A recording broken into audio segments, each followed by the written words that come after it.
What's up, guys? My name's Adam Gusky, and you're listening to the Mat Awareness Podcast.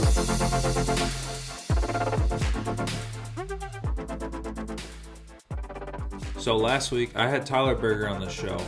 I then made a tweet asking if there were any other NCAA wrestlers that could walk 100 miles, and someone retweeted it and said, I bet Jack Medley could. So I reached out to Jack asking what that was about, and he said he did 2 quarantines on his own over the summer. He might have plans for a third, who knows. But I thought I had to have him on the show.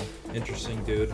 He's also the 125-pounder for the University of Michigan. Had a good amount of success. Last year he was an NCAA qualifier. Had a lot of good matches. So here we are. Before we get into it, please make sure you're subscribed and have left a rating and review on Apple Podcasts. I would appreciate that a lot. And if you want a Mat Awareness t-shirt, they're out now. They look awesome. I just got mine last week. You can find those at tdpclothing.com. That's tdpclothing.com. And that's all I got for you, folks. So with no further ado, let's get it rolling. Jack Medley, how are we doing today? Good, how are you? Pretty good. So what have you been up to lately? We've been in Ann Arbor since about say July, in terms of training. We were one of the first schools to actually come back fairly early and get some good training in. So I went home for about a month when we all started to get quarantined, and then I came back in Ann Arbor and was just finding spots around here. So are you guys able to work out with the entire team right now, at Michigan? Yeah, so recently our governor lifted some ordinance, so we're allowed to have 25% capacity in our building now. So now we're actually allowed to have our whole team, we had our first whole team workout last week, so that was pretty nice. But before that, there's just small individual groups, and I love that. That was great too. Yeah. No, those It's that's 9 o'clock. Oh, sorry, that's that was my oh, computer, so tell me the all time. good. No, that's for D3 we did a lot of individual group stuff for the preseason because the coaches aren't allowed to coach you, but I think that stuff is great for bonding and just I don't know, it's fun in different ways. But I was talking to Gas Tank Gary the other day and he was all pissed off because Ohio State I don't even know if they've legally seen their coaches. So it's a lot different over there. Yeah, I know. I definitely have heard it varies school by school. I'm just fortunate that you know, we're able to come together right now and I'm able to be with my teammates, see my coaches. So it's been good.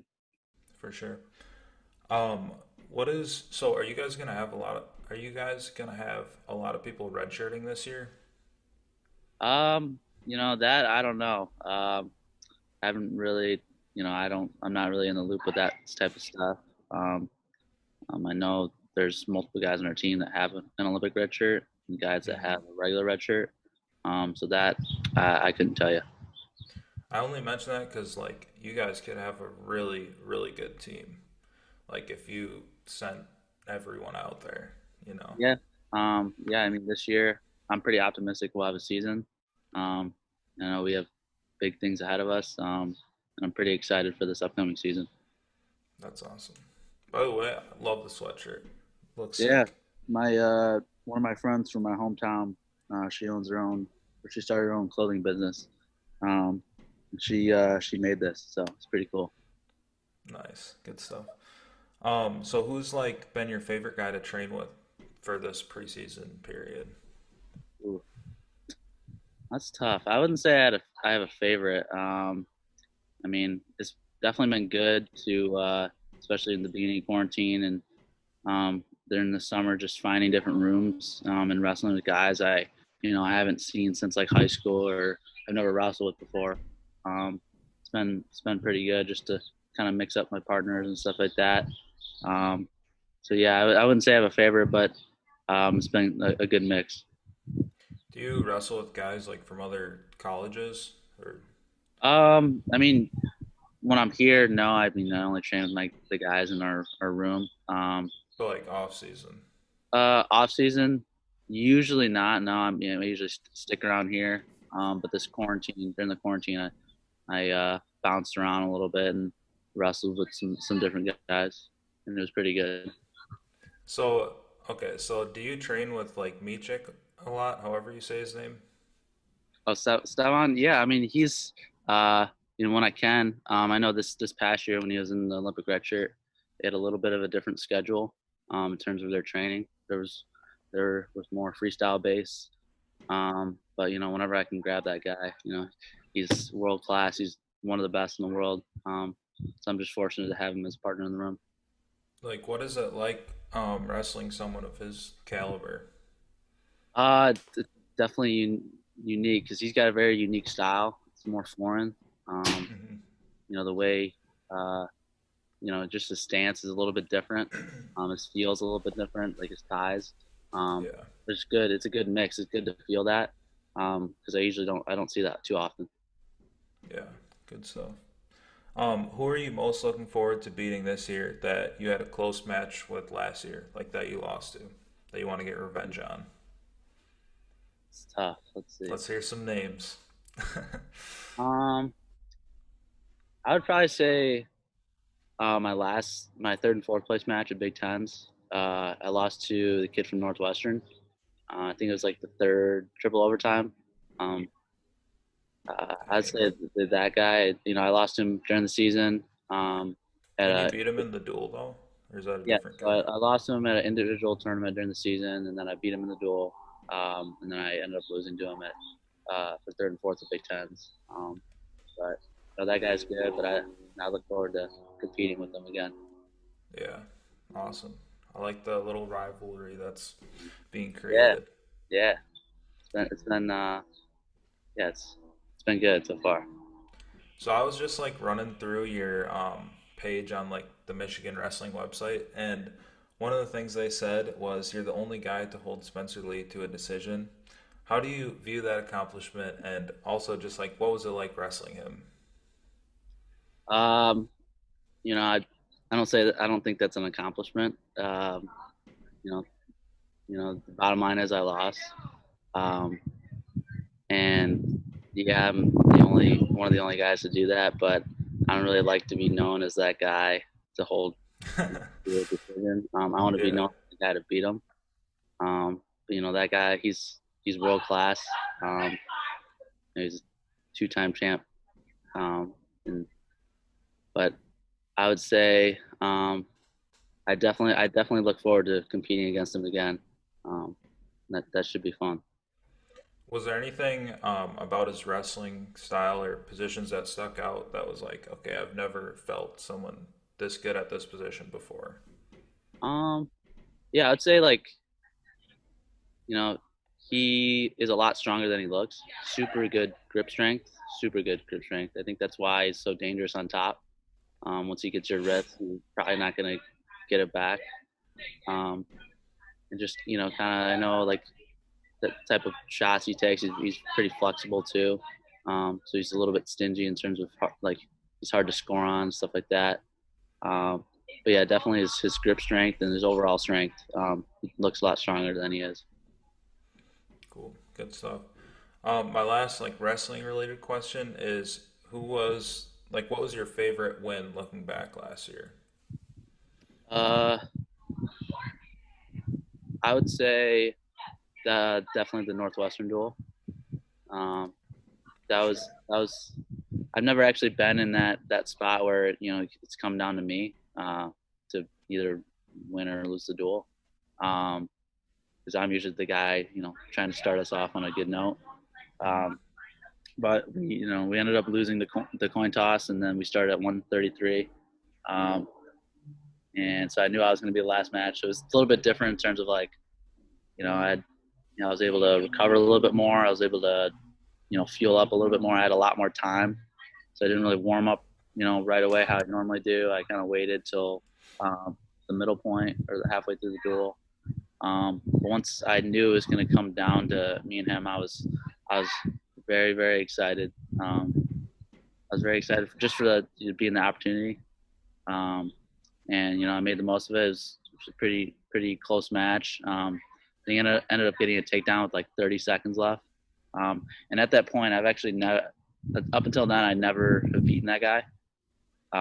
And then I think it was like a month or two earlier, uh, he kind of he beat me up pretty good. I think that was one of my worst losses last season.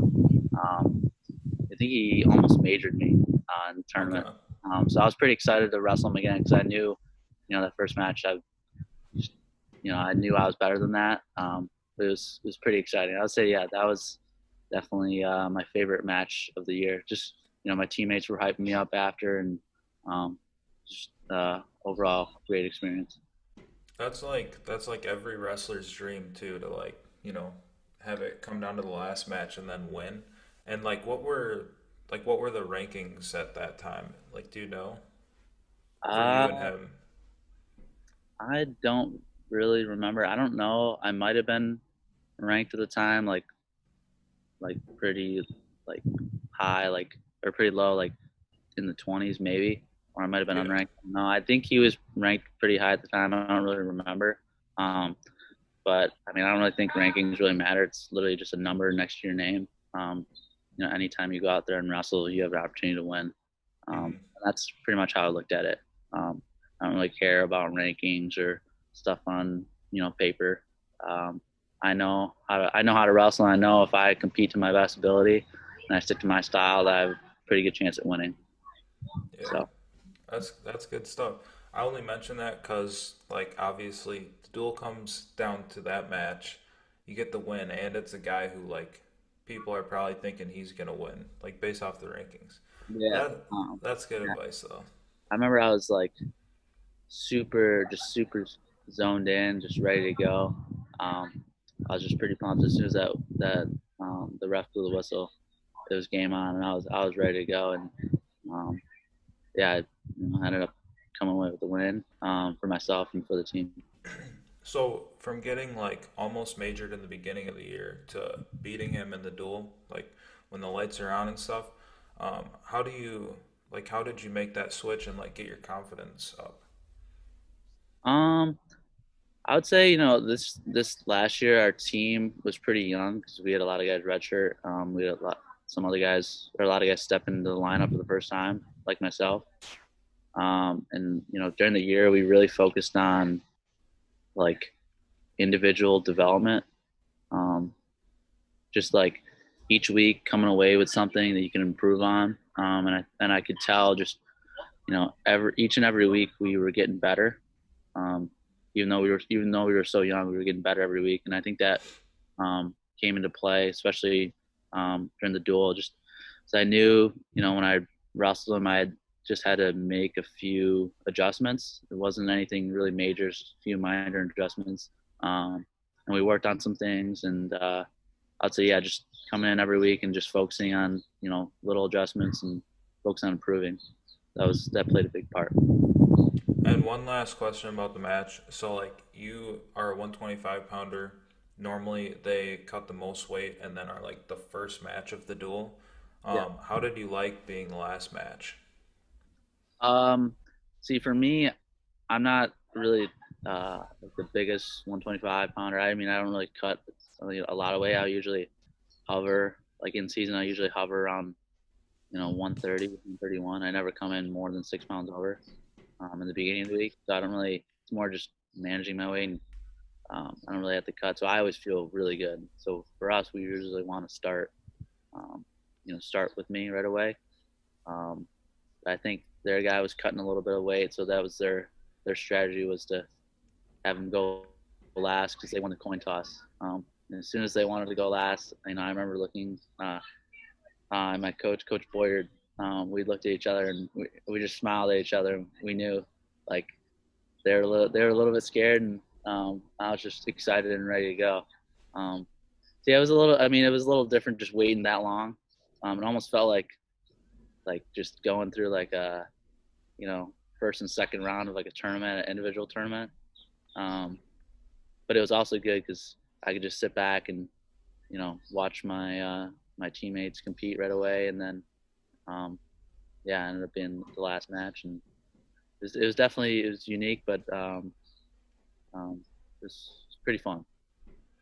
Good stuff. I like to hear that you don't cut too much weight because our 125 pounder at my school last year, dude, he would weigh like, Yeah, I bet he would weigh like 140 every Monday or something, and man. it was miserable to be around him when he was Yeah, cutting all that weight. yeah. I look at it as like, you know, like right now I'm about 133, 134. Right, not too big. I usually don't blow up a ton. Um, but like in season, if I'm training at 130, 131, um, I drop down, touch the weight to 125. I know, when the time comes to compete, I'm usually going to be around that weight. So I already know how my body's going to feel. It's not a surprise for me. Um, it just really comes down to just knowing my body and knowing how I feel, and I think that really helped. So I bet it helps you stay trim and down to weight during season or in the off season with all this running you've been doing.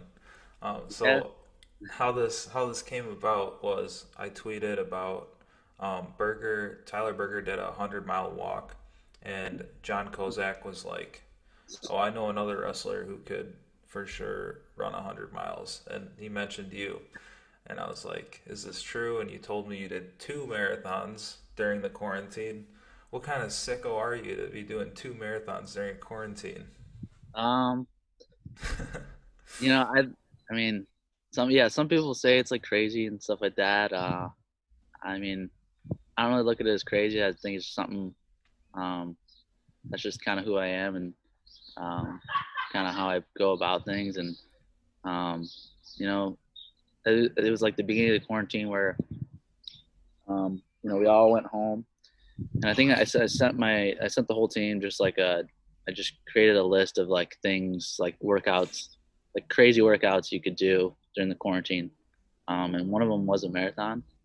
Um, and but really, I don't know if I ever would have done it if see, a lot of people don't know this. So my coach, our head assistant coach, Josh Trella, um, I listen to that podcast. He talks a lot about running. yeah, so uh, he ended up doing one before me. So I sent out that list. I think it was like a couple weeks later. Um, it was like Sunday night at like 8 o'clock at night. He sends me a picture of just a screenshot of his marathon. I'm like, "Did you just do a marathon?" And he's like, "Yeah, I just cranked one out today," because I think he was only supposed to run like you know 15 miles, and then ended up just turning into a marathon. And he also did it like because he didn't plan out. He did it with no water. All he had was energy beans. So Wow. I was like, dang, that's just getting tough right there. Um, so he sends me at like 8 o'clock at night, and I'm like, damn, now I got to do one because I like felt obligated to do one now. And then that night, went to the store, picked up a few supplies, um, and then Monday morning, I think it was like 7:30, I hit the pavement and yeah, decided to start my marathon. Good stuff. I don't know if I would have ended up doing one without that guy kind of just pushing me to do it. Um, so I remember he was on like Wrestling Changed My Life, and Ryan Warner was like, "Was your wife worried like when you were only supposed to run 15 yes, I remember miles and like it was like 2 hours after that time and you weren't home?" She was like, or he said like she was worried that I wasn't gonna be back to like put the kids to bed or something. And I yeah, was just like, good stuff. That's yeah. funny. It definitely, yeah, it was pretty tough. I would say like I definitely was hurting pretty good after it. As soon as I was done. Um, Hmm. and one thing I told myself like during it was whatever I do, just don't like stop running, because once you stop, that's when like the lactic acid kind of sets in and you start really hurting. So it's just like a constant just go. Um, and I did want to like push myself and see how fast I could do it. Um, so I ended up getting a good time. But I know if I trained actually for one, I could probably qualify for Boston. What uh what was the farthest you've ran before doing this marathon? The first one. Farthest I ran before that was probably like 11 miles. Okay. Yeah, So it was a big step up.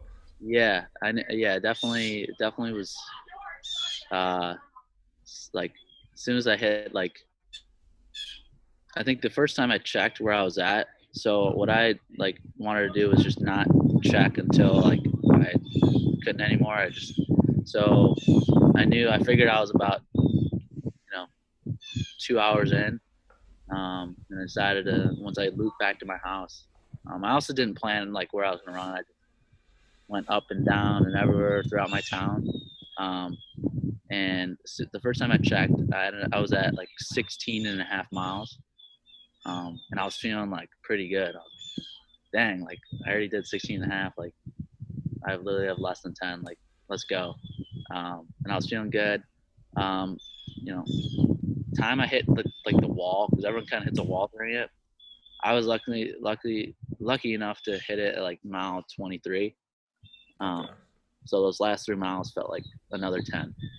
They were pretty brutal, but yeah, I got some supply that you had like Gatorade and stuff like that, and I actually so a lot of like runners use like runner's goo and stuff like that or energy blocks, and um, those stores were closed. I couldn't really find them anywhere, so I looked for an alternative. And a lot of marathon runners use gummy bears. So Really? yeah, a little packet of gummy bears in my runner's pouch, and that's what I was snacking on during it. Dude, I love gummy bears, so I might have to start running now. Yeah, yeah. Um, so do you think, so now we're talking the 100-mile race. That's like almost 4 marathons. But what are your thoughts on that? Could you do this? Um, You can train for a month. yeah, I would say it's not out of my realm. I would probably do. I was no, actually I sent a text like probably like 3 months ago. I was talking to one of our assistant coaches, Kellen Russell. And I was like, I texted him. I was like, what do you think of this crazy idea of doing like a 50 miler? All he said was do it. So I was like, dang. I think I would probably start with like a 50 mile. That is still like a lot. Like that's a lot. That's a lot. Yeah. Um, and that would be pretty interesting to do in terms of like trying to plan it out and recover and stuff like that. But I would say 100 mile is not uh, out of my realm. So I know there's a race in Utah. It's like the Moab 240 or 250, and it's like a 250-mile race in the middle of Utah, and that is Messed absolutely up. nuts. That's crazy. Yeah. I think you have to sign a waiver because like there's been people who have like died out there. It's crazy. Like, I assume you know who David Goggins is. Yep. So like I just remember one thing that he said that hit me hard was like do you know what you're thinking when you hit mile 100 out of a 200-mile race, and like that thought just makes me never want to do a 200-mile race. Yeah, that would That's be. insane. Yeah, I mean, I would probably look at it as like, all right, I'm 100 down. You And like have to. now every mile past this is less than 100 miles. Yeah. I mean, it's a Dude, lot about the way you look at things. yeah, that's true. I did cross country my senior year, like just for fun before wrestling. I think the most I've ever ran was like 8 miles. And when I think about doing that, however many times is in a 200-mile race, like tons of respect for those people. That is Yeah, insane. I think it definitely helps. Like for me, I like I know a lot of people don't like running. For me, I truly enjoy it. Um, just like something I like to do is like a peace. It's like peaceful for me. It's just me and my thoughts, um, and I can literally just think about whatever I want to for the time being, however long I run. Um, so I can. It's just me and my thoughts, and it's pretty peaceful. Do you listen to music or podcasts or anything? No, yeah, I usually listen to music when I run. I'm big into like EDM, so I'll throw some of that stuff on. It pumps me up, and um, I usually run to that stuff. And I think my marathon playlist for for the marathon was like ended up being like 4.5 hours of just of music. So Dang, I planned on it being that long. So um, yeah. that's awesome. Um, I heard that a lot of runners like really like to listen to podcasts, and they do really well when they listen to the Med Awareness podcast. So Oh, okay. I'll yeah, have to give it a shot sometimes. yeah, for sure. Yeah. But man, I forgot what I was gonna say. That's cool that you listen to EDM though. See, oh yeah, yeah. The problem with me is if I run to music, I go way too hard in the first 10 minutes, and it just throws off my entire run. Yeah.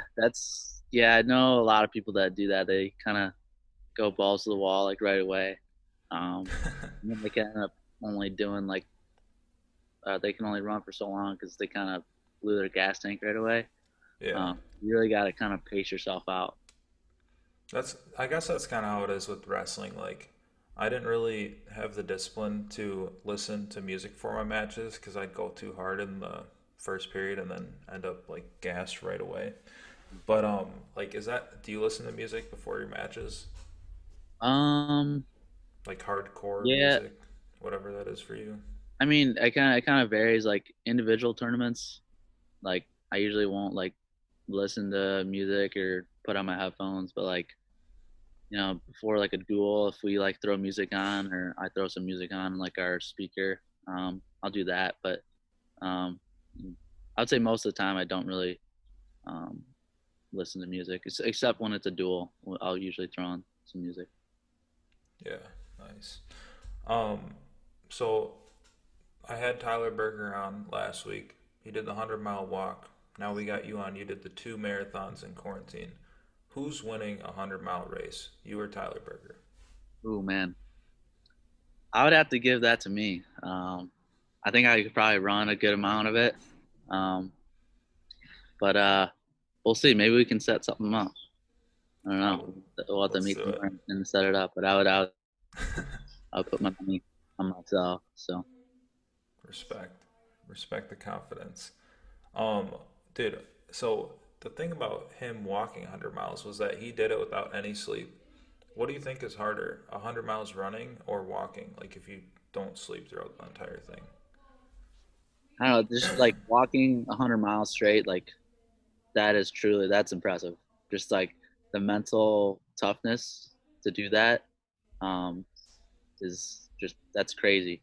It's a good crazy, yeah. Good crazy. Yeah.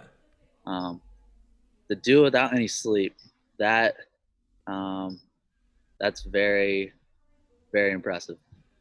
Bro, You know, he did for it me, with I Eric have to, Schultz, the 97 pounder for yeah, Nebraska. yep. He said both of them had like several mental breakdowns throughout this process, I mean, especially when they hit I mile would 90. imagine. Yeah, I would imagine. That just like going. I don't know. Did he say how long it took him? I think it was like 30 hours or around there.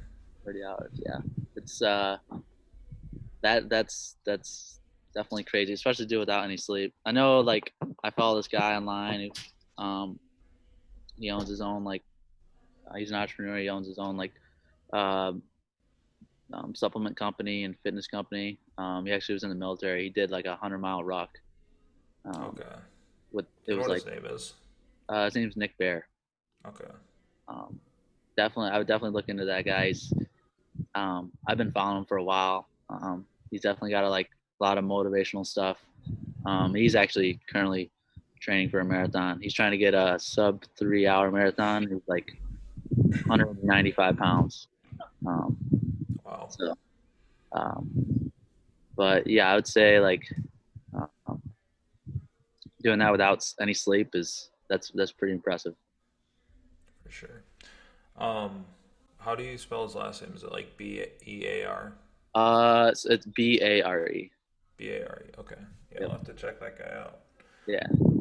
Um, so another thing I've been trying to hype up is Berger versus Ashnell because they're both, two really confident dudes. And they're both very good, obviously. Hmm. I mean, Tyler Berger lost an NCAA championship to Jason Nolf, who's obviously everyone knows is very good. Yeah. But who do you got winning that match? Oh, I don't know. Um, Don't say the spaghetti eater. I'm trying to think. I would probably go with burger. All right. I mean that's I don't really know. I don't really know too much about both of them. I know they're both really good. Um, but I have to go with the guy that walked 100 miles. So That's what I'm saying. yeah. Did you watch Beat the Streets last night?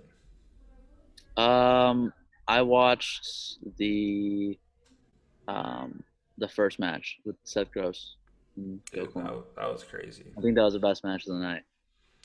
Did you That, ever that wrestle or I don't Seth? know. The last one was pretty good too. So Did you um, ever end up wrestling Seth? Seth Gross? No. Yeah. So he was a weight above me. Yeah. Our 133 pounder Austin Acid. He wrestled him in the duel, and then I was the match before. So never in like high school or Fargo or anything like that. No, never. Okay. Yeah, that was a crazy match. Yeah, But I that think there was like 30 something points in that match, and they're just scoring left and right, and it was very exciting because right now we haven't really been able to see a lot of wrestling. Just have that event was pretty exciting just to watch, and um, made me feel good that made me feel confident that we're going to be wrestling soon. yeah, I hope so. I think things are starting to look up for athletes, especially. Yes, I know that now that football or Big Ten football is going to be back. That was definitely a big confidence boost for us here. Just just to know that they're going to play, and we're going to get some of that money back and stuff like that, because Hmm. there was a big we lost. I know a lot of schools lost a lot of money just by not um, having football, or they had football and not having fans, stuff like that. But to be able to play, just it feels good. Yeah, that's huge. And like when you saw Minnesota and Iowa starting to drop some of those smaller sports, that was scary. Not exciting to hear that stuff. Yeah, that's pretty. That's tough. I mean, any program to lose a sport, that's definitely pretty tough. Because I think that they could probably go about it in a different way around just instead of doing that stuff. But yeah, it's kind of unfortunate. Yeah. Well, that's all I got for you today. Is there anything any piece of advice, words of wisdom you wanna leave the guests with? Oh man. I would just say keep be on the lookout for Michigan wrestling this upcoming year and the years to come. We've especially during this quarantine, I know a lot of guys are pretty hungry to get back, competing. Um, I know this upcoming year is going to be pretty special for us. We still got a lot of work to do, um, but I'm very very confident that we will have a season, and we're going to have a very good season. Thank you for tuning in, and thank you to Jack Medley of the University of Michigan for taking the time to do this episode. Thank you to all the past guests I've had. The fan of the week this week is Riley Lull from Fenimore, Wisconsin. Thank you, Riley, for the nice retweet, quote tweet, whatever it's called, about the Tyler Berger episode. I also thought that episode was great, and I think Tyler's a great guy. I'm a huge fan after doing that interview. If you haven't listened to that episode, that is a great one. You should go check it out. If you want to support the show, you can buy a Mad Awareness t-shirt at tdpclothing.com. It's this shirt that I'm wearing in the YouTube video of this episode, and they come in 5 different colors. I think it's 5. But that is all I got for you. So with that being said, have a great rest of your week. See ya!